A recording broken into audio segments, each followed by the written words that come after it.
As a growing up kid in a liberal environment, did you ever feel you were being forced into this God consciousness or spirituality? I think I grew up to be stronger and more focused on whatever I wanted to do. When is that real spiritual quest started in you? Actually, it started around the time that I joined my engineering course. And I was very happy to meet my guru. You think practical application of Mahabharata is possible? Yes, of course, every day in my life. So for me, Mahabharata, Ramayana, our Vedas and Upanishads are not archive section in a library. It's a live broadcast that's happening in front of us. Yeah. We just have to open our eyes and start looking at that.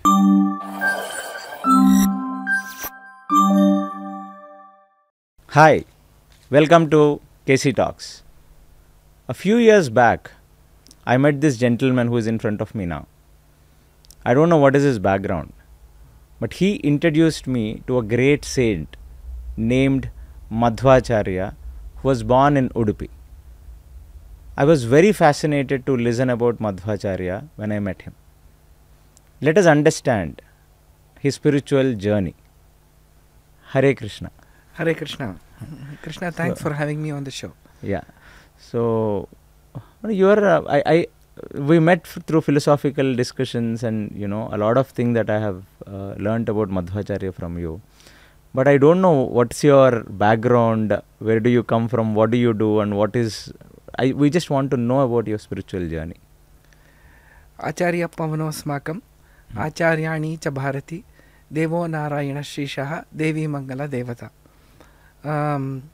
My background is, I come from a family of 4 people. Okay. My father was an Indian Air Force officer. Oh. So for a good 26 years, he worked for the Indian Air Force. My mother was a homemaker, and I have a younger brother. That's how we started as a family. And because of my father's job, we had to travel to different parts of the country. Okay. So every 2 years there would be a new school, a new place, a new home, and a new set of friends, and of course a great opportunity to see parts of our great country which probably we would not have got otherwise. Yes. So my claim to fame, if I may say, is that from class 1 to 10, I think I've changed about 28 schools. Oh, okay. And that is, and in probably many states in north and east and south of India. I did that, and then I did my Bachelor of Engineering course from RV College of Engineering. Where is that, sir? RV College of Engineering is in Bangalore. Okay. It's RVC. It's and I'm an industrial and production engineer from that place. Okay. And that's when actually we came to Bangalore as such, which is my hometown. I come from Bangalore.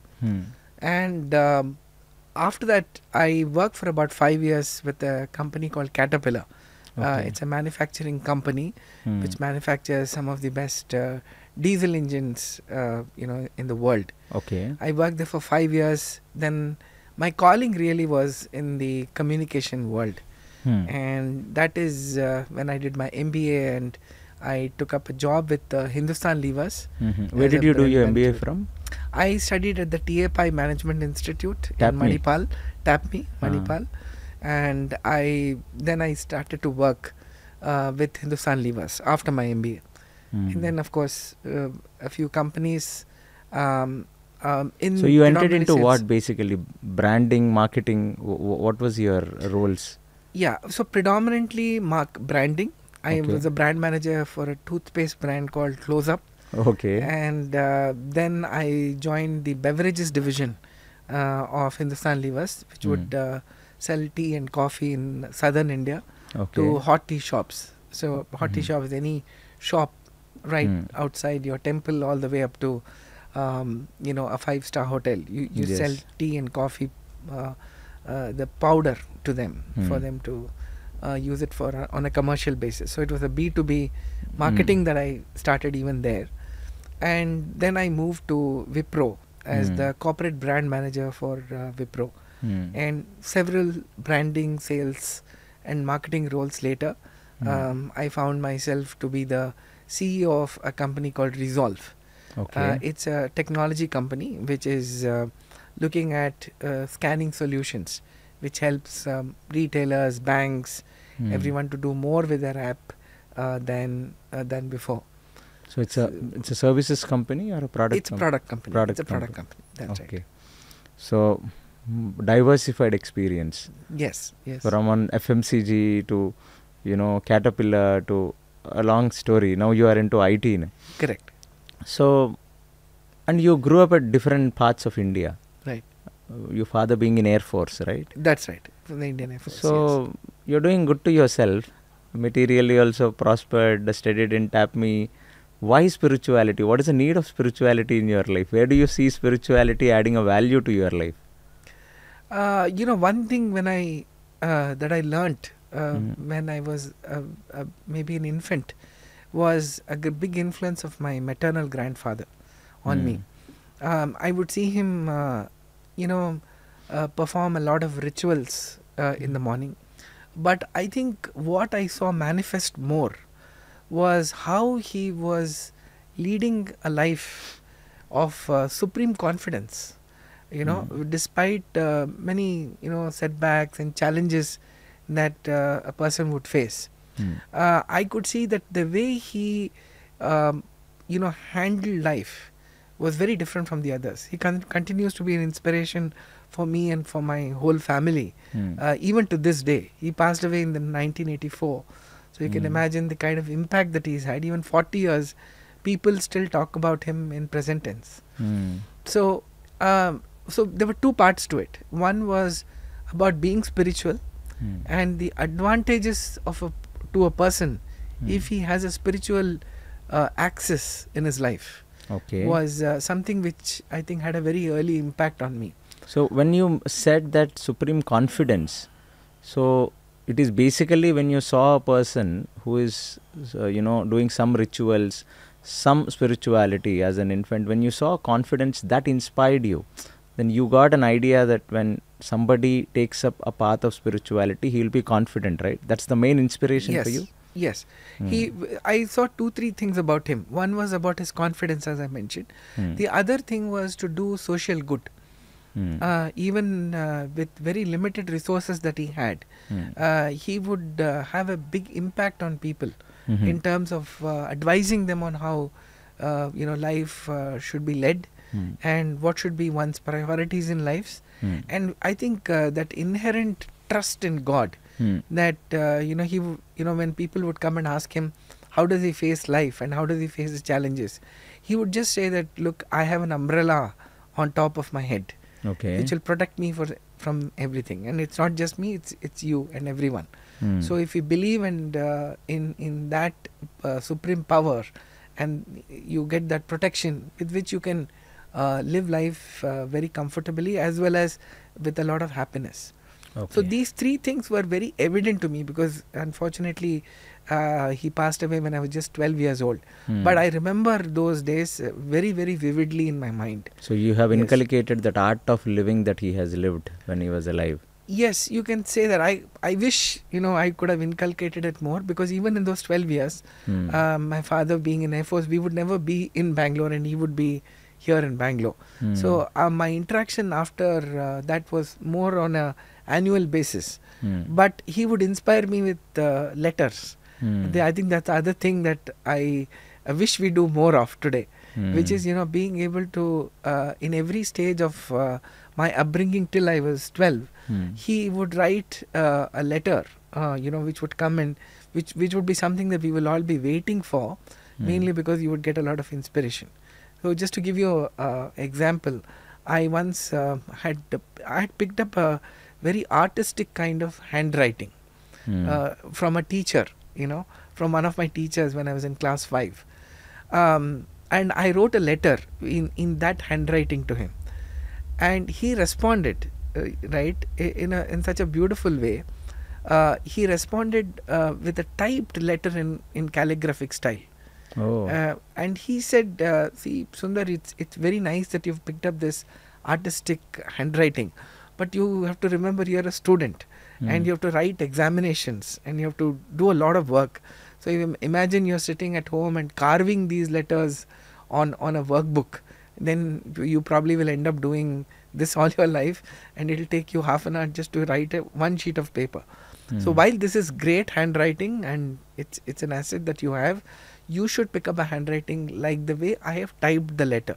So it got the whole letter typed in that calligraphic electronic typewriter. Those days all this was, this is something about 1982. So you can imagine how old this must be. So he would always inspire us to do this. So this was one of the earlier influences I could see. And my parents, because we were in places where, if you're in an Indian Air Force camp, you tend to be sort of very protected, and there's very little interaction. It's a world of its own. And spirituality, the way we look at it, has, I would say, a limited space in that world. So, but my parents at home would, both of them come from very traditional families, and you could see that they were drawing strength from somewhere. This is what I could, observe, that, despite the challenges that we would face, I would see other people wilt very easily, but my parents, would never do that. So somewhere there I saw a continuation of that spirituality coming to them as well. So you come from a very orthodox family, is it? My parents come from very orthodox family, but my brother and I grew up in Indian Air Force camps. So very liberal. It was a very different kind of a world that we saw outside our home. But inside our home, there would be a place for prayer. We were taught to pray every day, even when we were kids. And this whole thing about there is God somewhere who is protecting you was something which was taught very early in my life. So your parents took care of giving you God consciousness. Exactly, yes. Very nice. So as a growing up kid in a liberal environment, did you ever feel you were been forced into this God consciousness or spirituality? No, actually, Krishna, what I felt was that this was an asset for me. Being a spiritual person was always an asset for me, because I think I grew up to be stronger and more focused on whatever I wanted to do because of this. My one fantastic thing my parents did was never to force my brother or me on anything. They would always inspire us. And they never compared me or my brother with anyone else. I think I owe it to them. They just let influence come from everywhere. And they would say that, let's say you go to somebody's house. My mother would never say, look at, your study desk and look at this person's study desk. This person has kept it so well. She would never compare it like that. But she'll say, look at that person. He's got such a beautiful study place. And she would just leave it there. I think just by observing, I would absorb it and say, okay, why can't I be like this?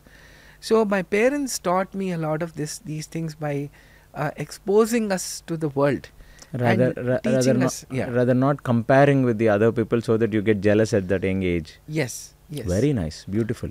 And my mother also had this rare capacity to be able to pick up the best of wherever we would go.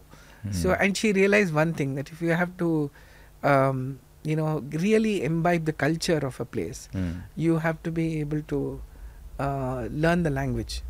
So in 5 days' time, after we landed up at a place, she would be in the market, the local market, in the vegetable market, buying, groceries and vegetables and everything, talking in the local language.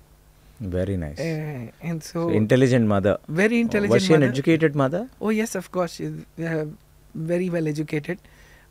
She held a Bachelor of Arts, and she had learnt Hindi language in Bangalore. Those days, those were rarities. Now, because of the advent of television, etc., a lot more people know. But those days, she spoke very good Hindi. And so, I think that whole thing about getting the best of everything around you was something which was there. So that radar was on, that wherever you go, you got to pick up the best and see how you can learn that from others. Very nice. So you were very well groomed from your young age to adolescence and all that stuff. I would like to say that. I would like to believe that. Very people, not many people get this good opportunity of getting nourished in their childhood. Absolutely. Because today you see the parents don't have time to give kids, Yes. They're running, both of them working, parenting has become a big issue now. Yeah. But glad that, your generation has seen very, nice upbringing. Yeah. So then when is that real spiritual quest started in you? Actually, it started around the time that I joined my engineering course. And I was very happy to meet my guru, Dr. Vaccination. He's a very renowned scholar. He's based in Bangalore. He's done seminal works, almost 400 books. He has written on the topic of Indian philosophy. And I first heard his lecture on the Mahabharata. So Shri Madhvacharya has written a very decisive commentary called Mahabharata tatva-vada. And I started to listen to that lecture. From the time I got admission into engineering, my engineering course started. Coincidentally, this series of lecture also started on the same day. So for 4 years that I did my engineering, this Mahabharata tatva-vada series of lectures happened at a temple near my house. So Guruji would come there, he would deliver lectures for a few days, for a few weeks, then take a pause and then again start, and that he did for about 4 years. And by the time my engineering course also got completed, so almost at the same time it started and it ended. Those 4 years, I think I could see the value of what Mahabharata has to offer for all of us. And also, I think because of the way he would present it, it made it very easy for me to understand as well as to start applying. So my life became a bit of a laboratory for me, right? Because practical application of what you have heard in the discourses. Yes. Because nowadays you see a lot of people go to discourses. Yes. We have all heard Bhagavad Gita at some part of our life, Ramayana, some part of it. It's all just a story. Right. But where do we apply it in our life? We never, a lot of people do not know how to apply that practically in today's scenario. Yes. All we have in our minds is, that is, that has happened some time back. Things have changed. We have to live up to the circumstances and time. Yes. All that. So you think practical application of Mahabharata is possible? Yes, of course. Every day in my life.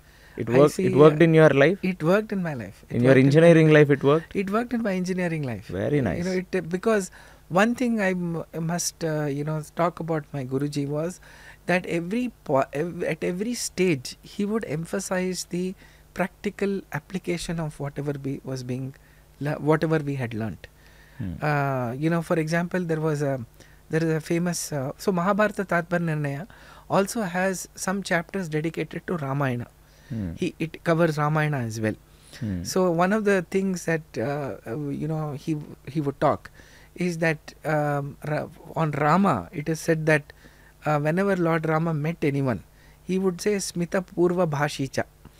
So he would always smile and he'll be the first to speak to people.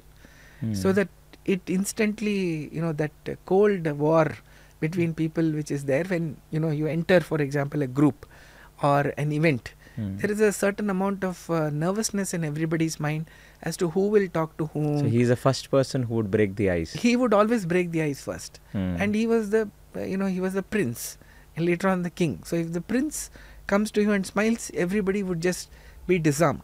One of the very simple lessons that he taught me, and that has worked for me in my life, I think, and I wish I do more of this. Because if in a college environment, there are obviously a lot of people, a lot of your peers, and there would always be people who would come from different backgrounds. So for me to be able to relate to them, it would be wonderful if I did this myself. And that sort of breaks the ice, it connects people, and it also shows a certain amount of proactivity That's there. I'm just giving you one example of such a fantastic text. But once you saw that initial success, as they say, you want to do more of this. Yeah. So I became very alert that okay, today I'm going to learn something which I probably will put to use. And also there was one more thing, Krishna, which happened at that time, which is that it was not just me. Even if others did something which was said in the Mahabharata, I say, look, this happened. I could immediately correlate to something that Mahabharata was talking about. So for me, Mahabharata, Ramayana, our Vedas and Upanishads are not archive section in a library. It's a live broadcast that's happening in front of us. Yeah. We just have to open our eyes and start looking at that. And then you will see how everything that's being said pans out so beautifully in a corporate world, in the political world, in your personal lives, and any other pursuit that you very nice. pursue. You had a very unique vision way in your adolescence, that you picked up what works for you and you applied practically in your life. That is not something which everybody can do it. We also heard Mahabharata, but we heard it as a story. We came home and slept. See, it is this morning I flew down from Bangalore, Krishna, as you know. What did we do? Right? I just sat in the aircraft and I was reading something. I didn't look out the window to check whether the aircraft is okay. Is it taking off? Are we going in the right direction? We take left or right, and is he going in the right? I hope he doesn't land in Trivandrum instead of Hyderabad. We didn't bother to look at all these things, right? Yeah. I think the role of a guru is like that. Okay. Right? You just have to get the right guru. That's why it is even the Sumadhva Vijaya, the biography of Shri Madhvacharya always says, starts with Mukunda Bhakti, Guru Bhakti Jaye. That means to get reach God, you need the guidance of a guru. And if you are with a guru, these things will happen all by themselves. We don't have to do anything. So you just sit in that aircraft and it will fly and it will land. It's all auto-generated. Very nice way of looking at what Guru can do with your life. So, Sundarji, so what I understand is you come from an orthodox Brahmin family, right? Yes. So, it's my inquisitiveness. When was your Upanayana done? I was about 15 years of age. Okay. When the Upanayana was done. Okay.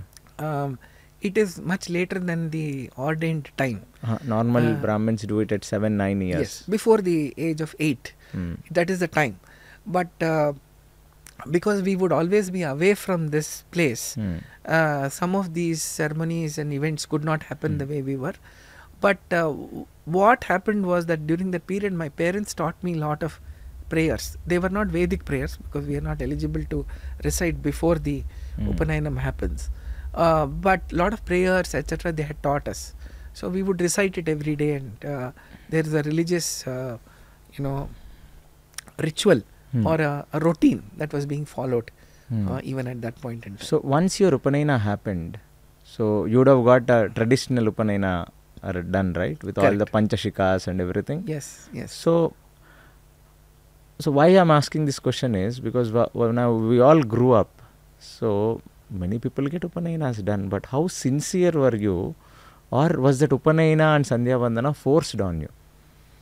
Again, Krishna, I would say that my parents never ever forced me on to do anything. And somebody looked at my horoscope and when I was a kid and said, your guru is very strong. I don't know in what moment he said that. I am extremely lucky to have great gurus. Okay. So this Upanayana happened before, obviously. I met my Guruji, Dr. Vandana. But I was sent to another person in Bangalore to learn the whole art of performing the Sandhya Vandana. Okay. So, and he taught me, and he was a very elderly gentleman. I was 15, he was about 80 years of age. And he, an extreme purist.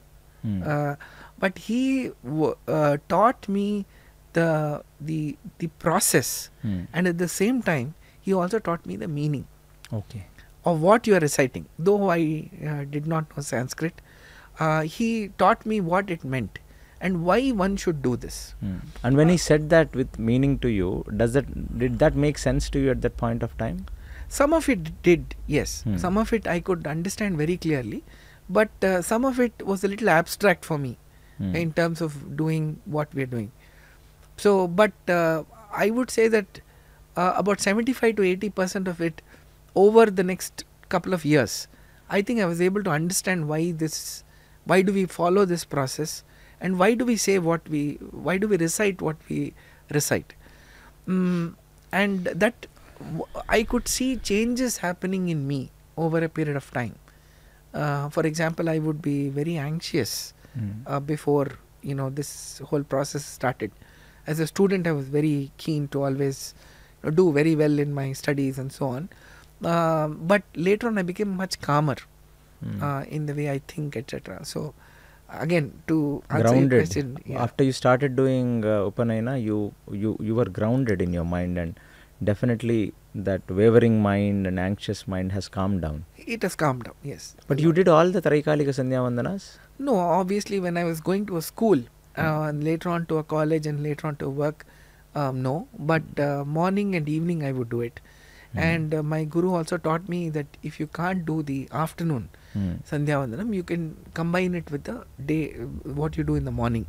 So you have to perform twice in the morning itself. That option that we were not aware.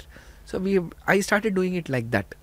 Looks like Sundarji, you had a very, very pious childhood and a very groomed childhood when it comes, because a lot of people that we come across in the life, parenting was definitely a positive point in your life, and more than that, when you said your astrology guru is Ucha, it's high, so maybe that is also one reason why your spiritual quest and all the things came in line for you.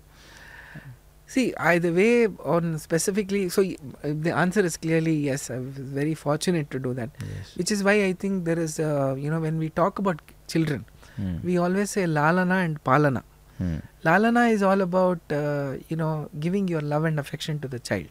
And palana is more about that topic of, what you mentioned in the beginning about upbringing and parenting.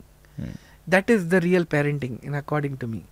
Because this is where you get the child ready to go out in the world and set their priorities.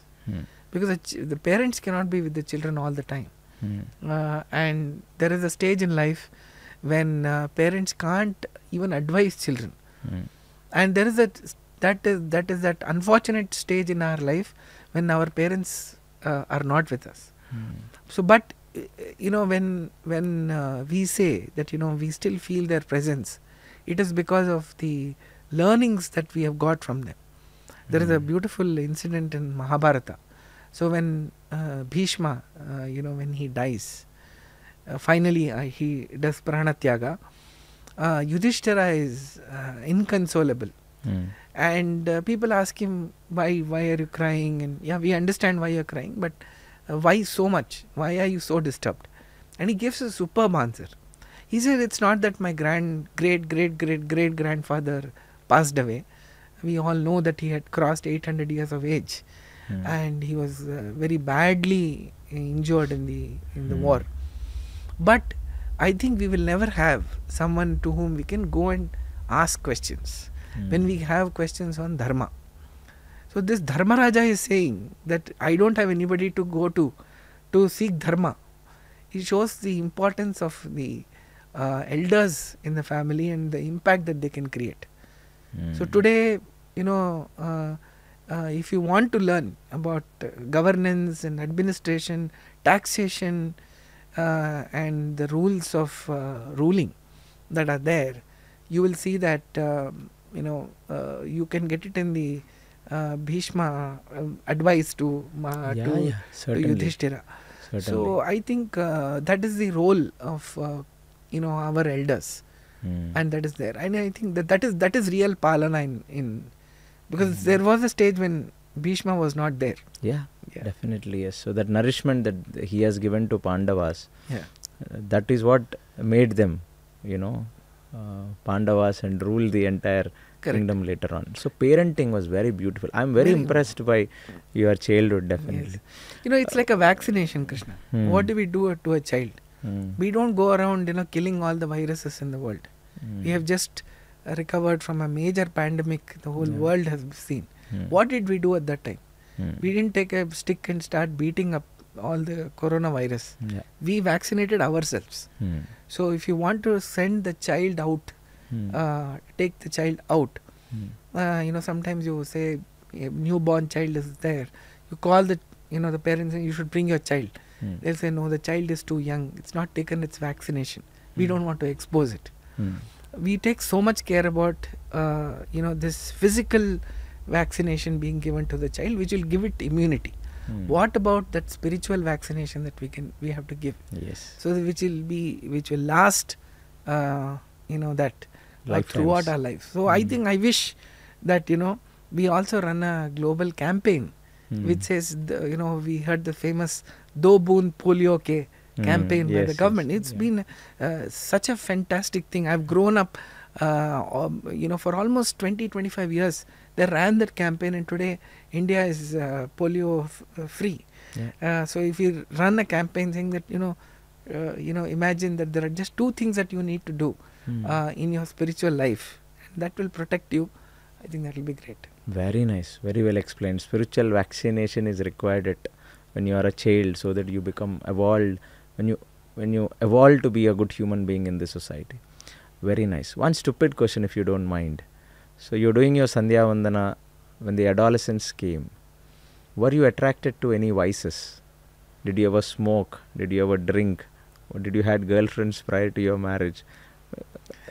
So the answer is no. Okay. And again that comes from the inspiration from my parents.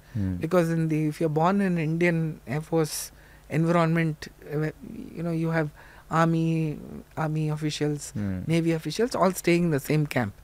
And one thing that it is almost a norm in the society that everybody drinks. Yes. So my parents were exceptions, and there were also other people who also inspired me.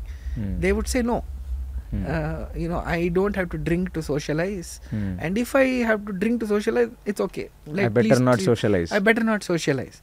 So I learnt that you can get high in many other ways. Superb. Right? There is even today in my company, I'm the marketing person. So I start an event, and I say all company events are like my daughter's wedding. So I'm the bride's father. Yes. Right? So I have to leave last. Right? I'm the first to come and leave the last, and I don't drink. Okay. And whereas I am with everybody, many of them, of course, do drink and smoke, etc. It has never occurred to me that I should. I'm very impressed, because coming from a sales background, many people have asked me, how do you survive in sales without drinking? Yes. Yes. So you coming from a marketing and branding, socializing is even more important. Yes. So you're bound to socialize. All the PR events, all the launches, all happening in this, fancy 5-star, 7-star hotels. But you never took up to these things. Very impressive background, Sundarji. So now my last question is, of all that, why did you choose Madhvacharya's path? Only it is because you're born in that particular sect, or that is really added any value in your life? No, as I said, the first thing was about value. I think anybody will accept or reject anything based on whether he sees value or he doesn't see value. So for me, I saw value in what the way Madhvacharya had interpreted Mahabharata Tatva-vada. Okay. The Mahabharata Tatva-vada is itself a commentary on Mahabharata. So wherever the story just flows as per a story, he just goes with the flow of the story. But wherever there is something to be explained, he would explain it. And those explanations really stuck me. So for me, being a part of the Madhva community in which I was born, per se was not, did not have that much of impact at that point in time. It's the other way around. I heard this lecture, and then I said, okay, I think there is something which, Madhvacharya is saying, which is very, very unique. Because you also have comparative commentaries written by so many other people. Yes. But Madhva's the understanding of the Mahabharata from the context of being called the Panchama Veda, the way he elevates Mahabharata to the status of the fifth Veda, he says. So all that I think was something which was unique. And slowly it is a very cognitive growth that I had. It was very, very, I would say, I learnt then, with every step in the learning process, my conviction about whatever was said was increasing. And now, of course, I've been fortunate for the last 30 years. I have studied the Madhva philosophy, where there is a lot of comparison and with other forms of philosophy. And then you learn it, with a lot of questioning, where there is something called Purva Paksha and there is something called Siddhanta. So Purva Paksha is what competing or comparative philosophy will talk, and there is Siddhanta, which is the Madhva philosophy in this case. So you, at each stage, there is a comparison that is done, and it answers the questions that you have, and it also answers the questions you don't have.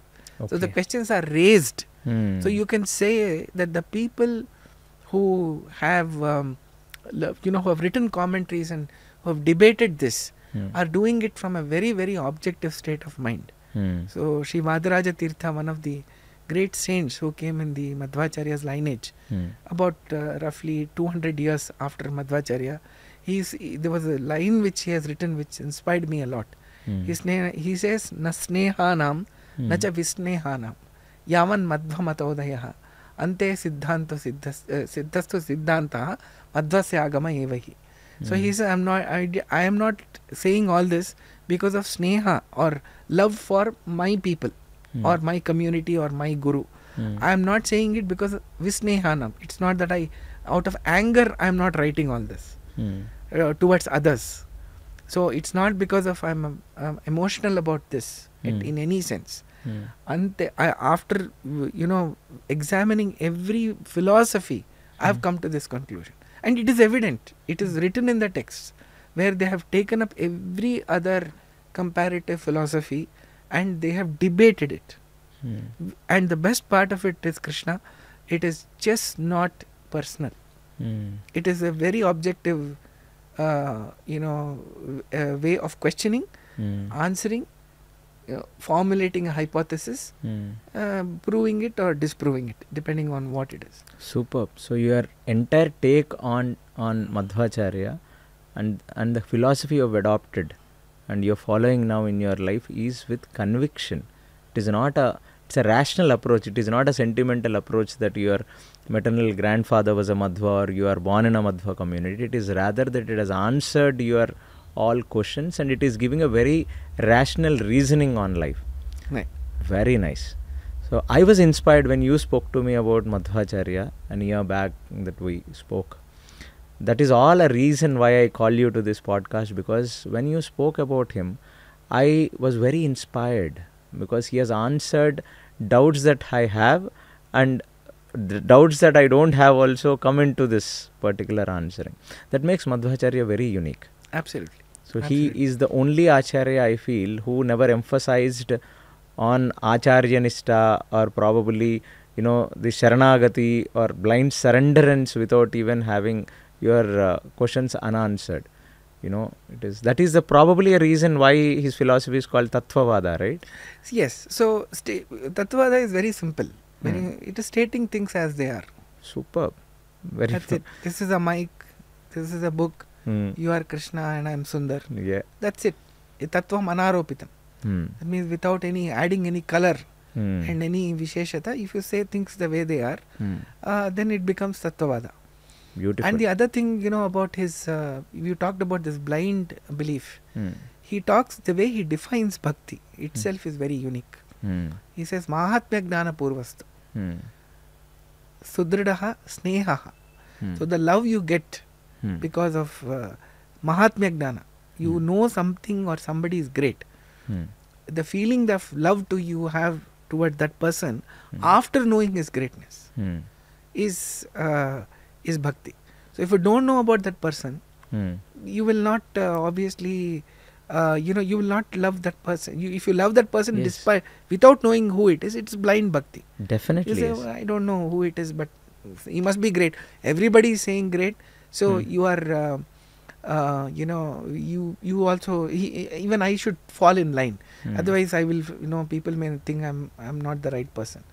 There's also one more thing, one frame of reference that my Guruji gave me. He said you should read Madhva philosophy with a kind of a disbelief and with doubts in your mind. Okay. Don't you don't have to accept whatever it is. Assume whatever is written as wrong. Even when the philosophy part is being talked about, assume that whatever is being said is wrong, and then question it. So the way you read it is not, even before the class has started, if you started nodding your head, that means you're already into it. You're saying Madhvacharya must have written it, or Shri Jaitirtha has written it, or the other gurus must have written it, must be right. It is not with that frame of mind at all. I'm very impressed with the way, that acharyas are telling us to read in a way that you doubt it. Yeah. Then you get convinced. This actually answers a very beautiful point of Bhagavad Gita, pariprashnena sevayat. Pariprashnena sevayat. So it is not that you just go to somebody and because everybody is telling he is great, or he himself is telling that, I am some authoritative person. It really quenches the thirst and it really justifies and personification of pariprashnena sevayat. Correct. So you can see that, finally Krishna is draining Arjuna of all the questions that he has. Yeah. Finally he stops and he says, is there anything else that you want to know? And then the rest, as they say, is history. So, one thing, Krishna, if you look at our Indian scriptures, the Puranas, Upanishads, you will not find a single place which is not in a conversational format. Somebody is asking question and somebody is answering it. Yeah. Right? And then there is a counter question to that answer, that response. And this goes on. So, if you ask me, those were the earliest podcasts that ever got done. Upanishads, basically. Upanishads. Yes. And even the Mahabharata. It is in a conversation. It's a layer and layer of two people are asking, two people are conversing, one question answer. And in that conversation, somebody is asking another question to somebody else. So it's 3 layers of question and answers that are being asked for everything. Beautiful. So it also makes it short, sweet to consume, because you got one question and one set of answers, then you move to another question. So every time your mind doesn't get saturated also. And it's a very honest question. So if people don't have questions, they are not inquisitive, then I don't think they are ready for a spiritual journey. Superb. Beautiful, Sundarji. I'm highly impressed about everything that you spoke. So the next podcast we will do, because I'm very eagerly waiting to hear about who is Madhvacharya, what are his works, what is his take on life, why is his philosophy called as tatva-vada, and so on and so forth. Sure. So thank you so much, Sundarji, for this. Thank you. Hare Srinivasa. Hare Srinivasa.